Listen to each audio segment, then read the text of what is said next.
स्वागत है आपका दिव्या ज्ञान कहानियां में, जहां हर कहानी आपको छूती है, सिखाती है और जीवन के गूढ़ रहस्यों से परिचित कराती है। आज सुनिए एक अलौकिक कथा, गिद्ध बाबा का आशीर्वाद। एक ऐसा आशीर्वाद जो बदल सकता है किस्मत का रुख। उत्तर प्रदेश के एक छोटे से शांत और सुंदर गांव सुनहरापुरवा में एक पुराना मिट्टी से लिपा पुता खपरेल वाला घर था। ये घर बाहर से देखने में भले ही साधारण लगता हो, पर इसके आंगन में हर सुबह कुछ ऐसा दिव्य और पावन होता था जो हर आने जाने वाले की आत्मा को छू जाता। दरवाजे के ठीक पास ही तुलसी का एक चौरा था। उस पर लाल चुनरी बंधी होती, दीपक जलता और प्रतिदिन गंगा जल से उसका अभिषेक होता। हर भोर में जब सूरज की पहली किरणें धरती को छूती तो घर के अंदर से कीर्तन की मधुर आवाज सुनाई देती। कभी रघुपति राघव राजा राम तो कभी श्याम तेरी बंसी पुकारे राधा नाम। एक ऐसी भक्ति जो घर की दीवारों में रच बस गई थी। इस पवित्र घर की मालकिन थी गंगा देवी, एक 65 वर्षीय वृद्धा। सिर पर हमेशा सफेद साड़ी, माथे पर हल्का चंदन और चेहरे पर एक गहरी शांति की परछाई। विधवा होने के बाद उन्होंने जीवन को वैराग्य के रास्ते पर मोड़ लिया था। सादा भोजन, सीमित इच्छाएं और सेवा भाव से भरा मन। लेकिन जीवन उन्हें एक के बाद एक इम्तिहान देता रहा।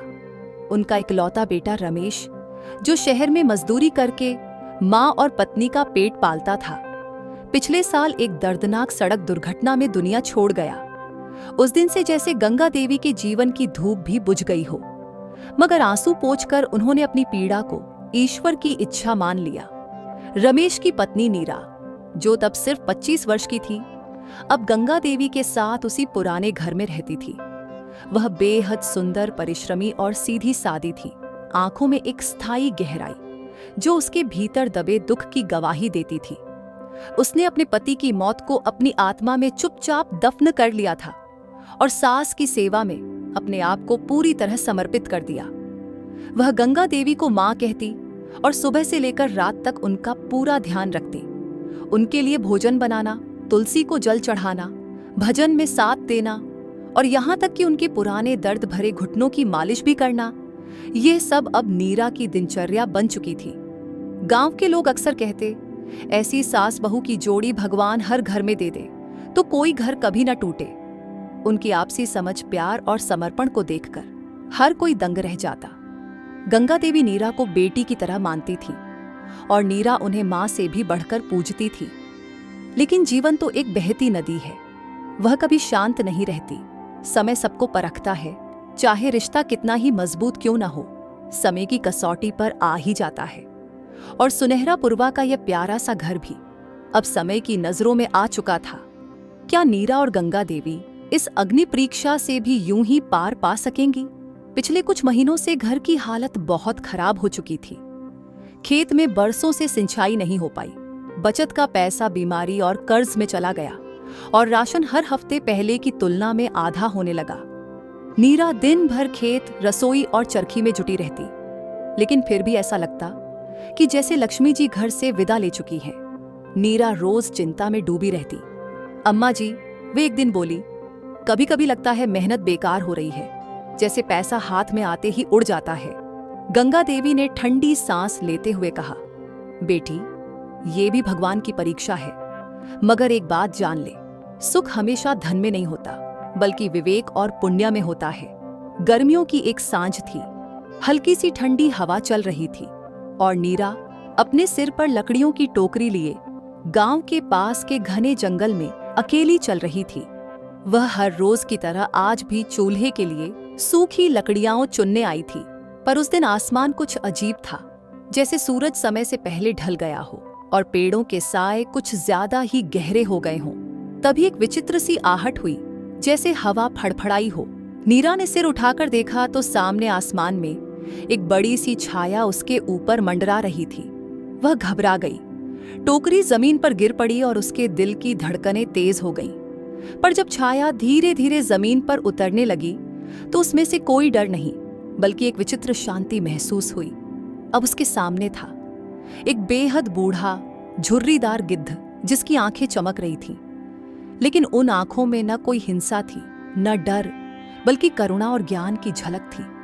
उसका शरीर थका हुआ लग रहा था, जैसे वर्षों का भार उसके पंखों पर हो, मगर उसकी उपस्थिति में कोई दिव्यता थी, जैसे वह सामान्य प्राणी न होकर किसी दूसरी ही दुनिया से आया हो। गिद्ध बोला। उसकी आवाज बूढ़ी थी, लेकिन उसमें गहराई थी, नरमी थी। डर मत बेटी नीरा, मैं हूं गिद्ध बाबा।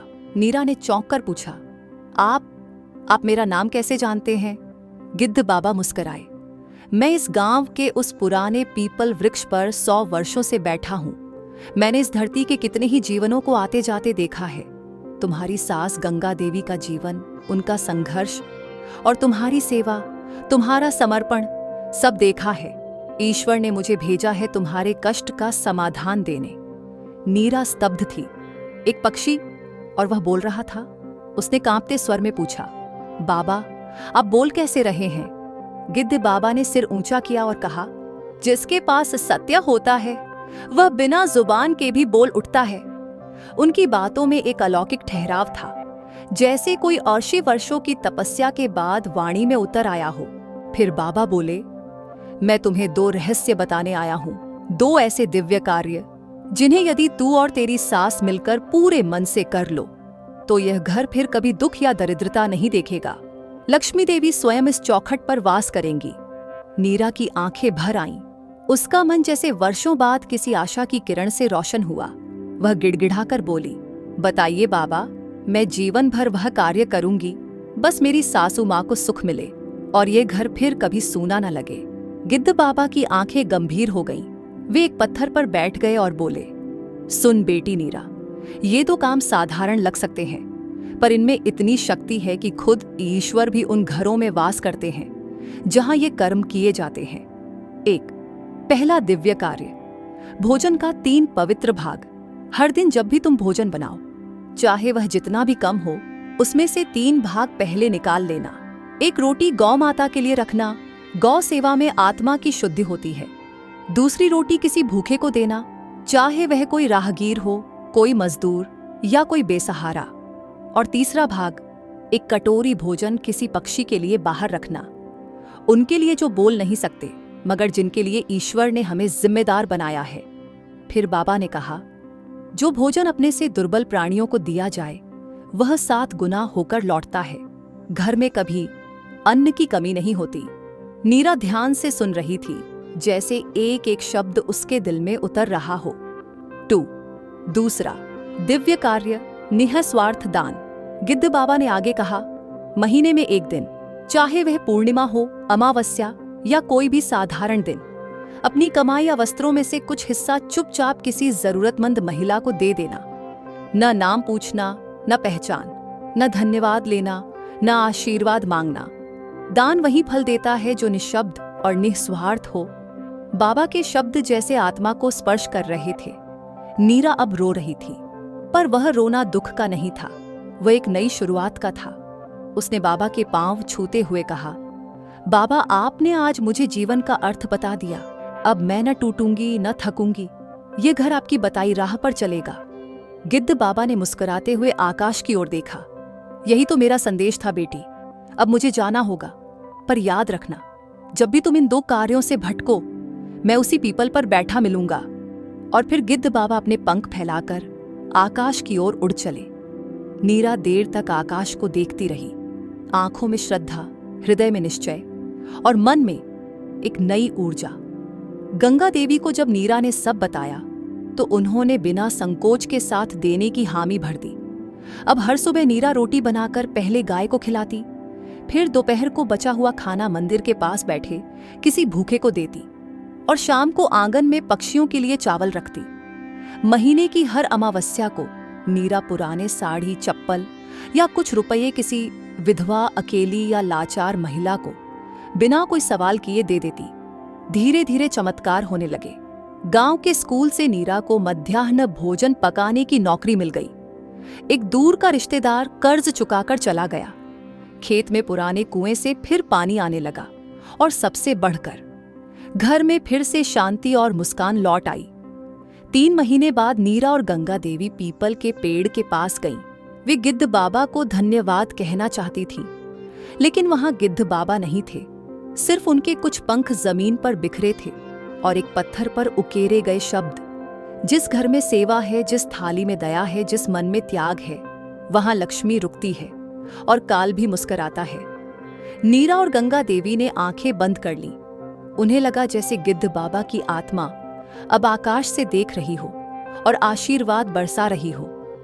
नीरा ने यह रहस्य गांव की दूसरी महिलाओं को भी बताया। अब सुनहरा पुरवा के हर घर में भोजन से पहले एक हिस्सा गौ माता, भूखे और पक्षियों के लिए निकलता है। हर महीने गांव की औरतें मिलकर चुपचाप जरूरतमंदों की मदद करती हैं, बिना दिखावे, बिना अपेक्षा। गांव में न अब कोई भूखा है, न कोई अकेला।